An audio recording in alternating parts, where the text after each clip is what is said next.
Hello, everyone. Mali Ponpadit here, CEO of the SOAR Community Network and co-founder of the SOAR Community Nebula. Our goal this year is to highlight and feature 1,000 community builders and champions of change. That's our goal. Let's see if we can make it happen. And today, we have with us Mary Histing as a part of this initiative. Thank you so much for being with us, Mary. Thank you. I so appreciate you. So can you please reintroduce yourself to our community and let us know what you're currently doing in the world? Okay. I feel like my story is so wide and vast. I'll try to hone it down to who I am now. I am currently, my work is in healing. I'm a massage therapist and a CranioSacral practitioner, CranioSacral therapy practitioner. And I have a practice in Herndon, Virginia. And I'm also, I guess, a very big part of my life is my spirituality. It's always been kind of the overarching theme of my whole life, and I've been through many career paths to lead me to this point where I feel like my healing work is now putting it all together, and so I feel like my work is very, very fulfilling and on every level, and I love my work. That's great. One of the questions that we love asking is for our change agents to share with us their experience with a mentor or someone in their life or people in their life that have helped them to become the person that they are today, or perhaps have helped them to shift a way of thinking that has changed them profoundly. Can you share an experience or two? Absolutely, yes. I would choose to share this experience of my life coach. She's local to this area, and I don't think she's actually doing life coaching anymore. But I coached with her for about 3.5 years, and it was a pivotal moment in my life when I was really maturing in so many old mindsets and letting go of kind of all my ways of thinking, all my patterns of thinking and my ways of seeing the world. And she was that person that could just challenge every assumption, every thought that popped up. She'd say, and why, and why, and why, and help me dig and get underneath there. She led me through some inner child kind of healing work and kind of taught me how to do that process. And I think the really pivotal shift probably was the icing on the top when I felt like, okay, well, we're complete. I need to fly now. I was with her for so many years. She really wouldn't let up until I discovered what my feminine power was. And I'm so grateful to her for that, because that was such a hard hurdle for me to get over. I think growing up, I have 4 brothers, and my dad is just kind of a big personality, and I've always adored my dad and been close to him. But when he would, feel anger, he would express it, and loudly and big. And I equated his expression of anger with power. And I thought all power looked like that. I thought all power was big and expressive and frightening, especially when you're a little kid. I would just hide under the bed. And I, fast forward 30 some odd years, and I'm with my life coach, and she kept asking me, like, tell me about your feminine power. Tell me about your power. Use your power. Find your power. Discover your power. And I would cower again under the bed. No, I can't. And she wouldn't give up until I started looking under there, looking and digging and looking. And I had all these dreams popping up and memories of childhood, of being, afraid of the dark and under the covers in my bed, and crying softly. And my father he's probably been dealing with that for a long, long time and sleep deprived, and he would just express his anger very loudly. And I don't blame him. Any parent would be justified and feel like, okay, just go to bed already. But for me, it just kind of, it buried that. I became afraid of power. I'm very, very paralyzed, afraid of power. And it wasn't until working with this life coach that she kept asking me, dig deeper, look deeper, and she led us through meditations, go back and, look at the different decades of your life, and you at those moments, go back and sit with that version of you and ask her what she needs. And many times I went back to that 3-year-old that was, hiding under the covers and just sobbing. She was so afraid of the dark and more afraid of her dad and afraid of everything. And all of it was somehow wrapped up with this expression of, anger, power, all these things, and the loudness and the fear. But I chipped away and chipped away. And I remember when I finally got to the point where I could understand, and really it felt like the wave just, everything shifted. We were on a retreat. She would take us on retreats all over the country. We were at Mount Shasta, California. If you've ever been, it's right up there. I need to go back. It's just an incredibly beautiful place. And we were at a waterfall, like watching this roaring river with the snow melt, coming down and over like a little cliff and making this roaring waterfall. And as we were meditating on the waterfall, she kept saying, water is like, it has feminine qualities, and water is powerful, just like feminine power. And I started really meditating on that. And she challenged me again, like, how is this water like feminine power? And I really just watched it, and I thought, water it's beautiful, and it flows, and it brings life, and it can move around any obstacle. And at the same time, when it needs to, when it can change velocity, and as it changes velocity, it can get really, really strong, and it can crash, and it can make noise, and it can, it can also be destructive. But then it can return to its natural state, which is flowing and calm and healing and bringing life. And when I finally explained that to her, I just felt like the blinders went away, my eyes opened, and I felt like this shift inside of me, like, oh, that's me. That's my feminine power. That's always been there. And it's not scary to me. It's not scary at all. I can finally embrace it, discover it, embrace it, admit it's there, and then start to really have a relationship with it, and then use it in my life, and not be afraid that, I can feel anger in a safe space. I can express anger in a safe way without being afraid or destroying everyone in my path. I can, it's an expression, it's words, it's energy. And then once that's passed, I can return back to the flow, the calm, the peace, the nurturing, all the qualities of the feminine that I possess.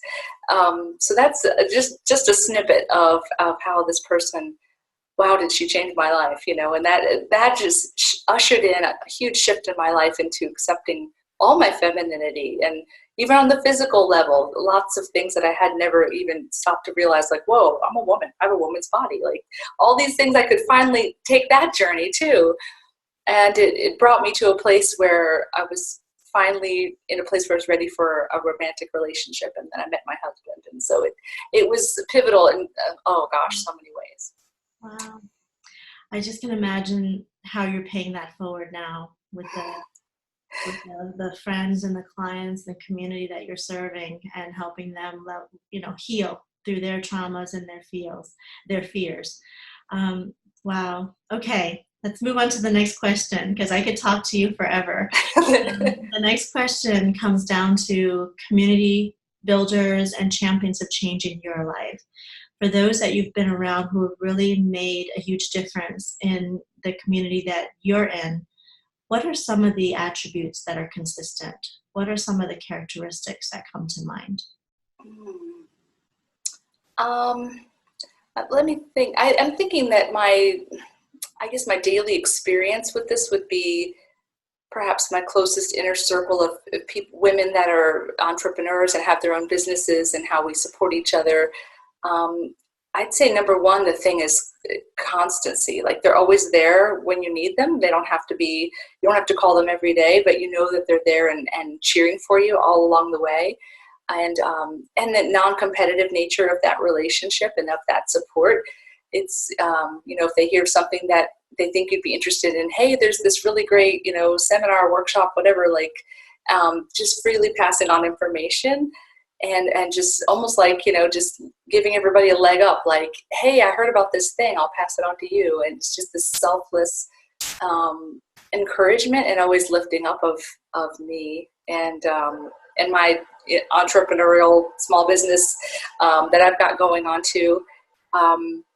I think those would be the qualities, perhaps the constancy and knowing that they're always supporting you, and then, absolutely lifting you up. And also, creating a safe space to be a sounding board. If you need to, express, like, I'm having a challenge or whatever, they can kind of, like, just be that sounding board, let you talk without judging. That's a big piece, is the non-judging.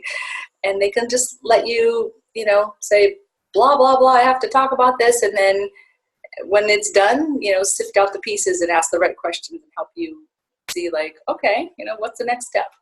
So I think those would be the qualities and the change agents that have, influenced me the most and continue to influence me.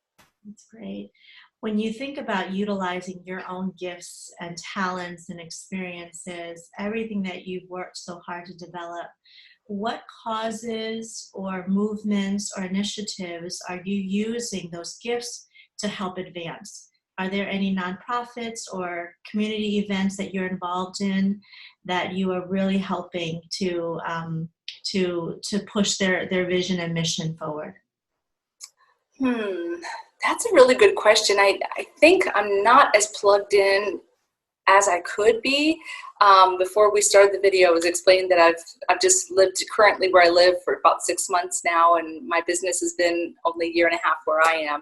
And I network as often as I possibly can, but I feel like I have barely scratched the surface of the opportunities that are in this part of the county, And before this, my business was in a different county, and I was there for many years. So I still have a lot of connections over there, but I keep reminding myself, you got to be here.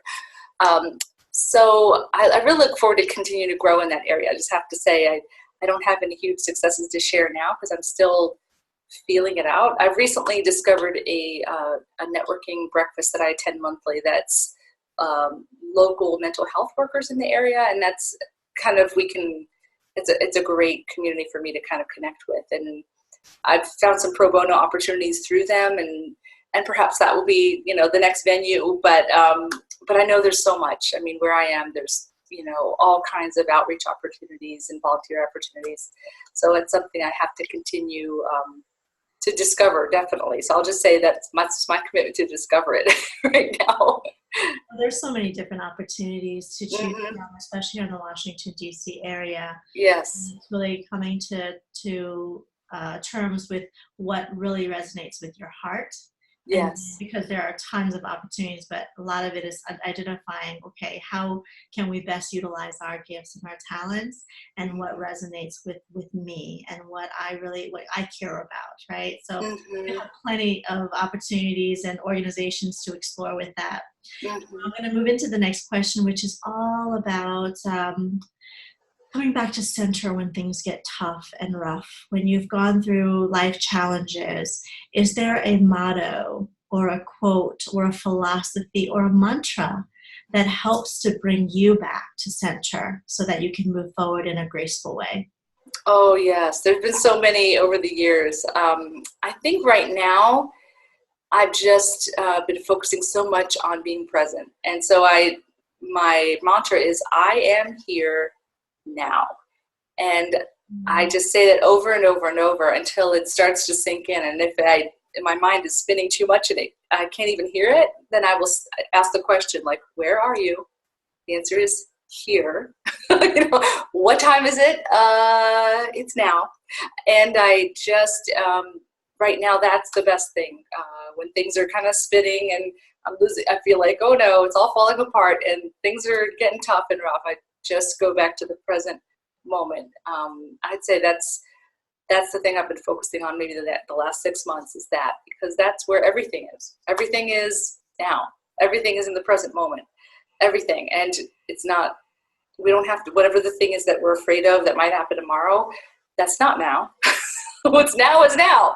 So now is I'm making dinner for my husband. That's now. Now is I'm having a video interview with you. That's now. Those are the now things. All the other stuff, that's not now.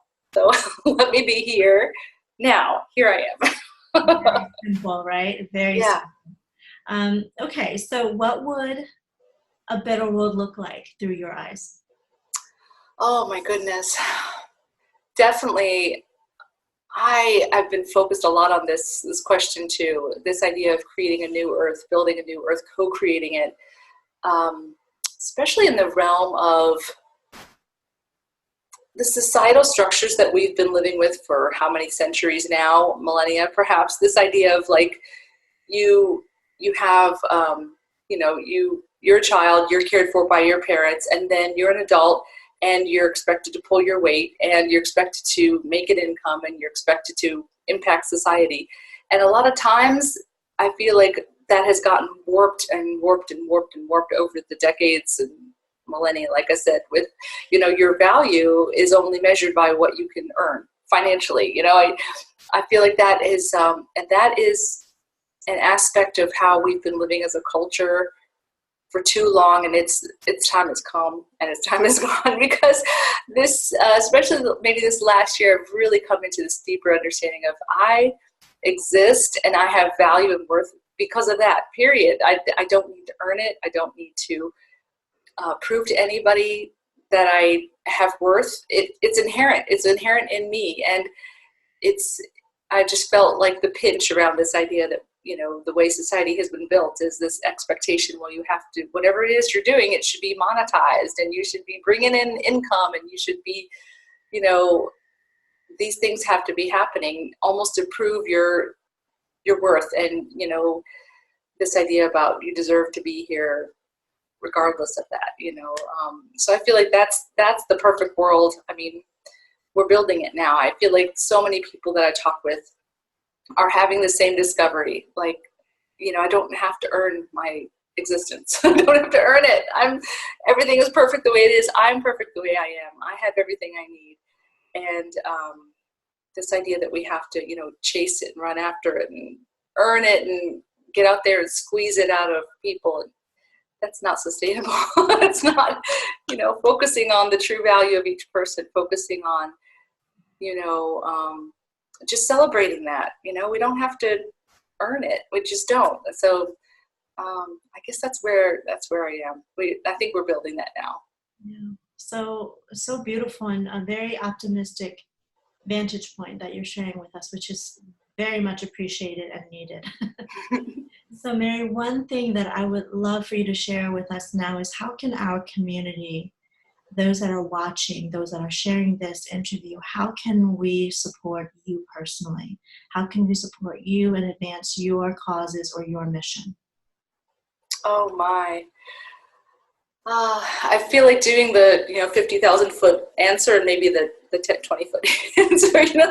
The answer for way up here would be yourself. Like, just be the perfect expression of you. Be the most you that you can be, because that is what we need. That is what we as a collective need. That is what influences everyone. And that's way up here. That's the answer for way up here, from looking miles up from the earth. Just be the youest you that you can be, because that's why you came here. Like, that's the gift. That's the gift.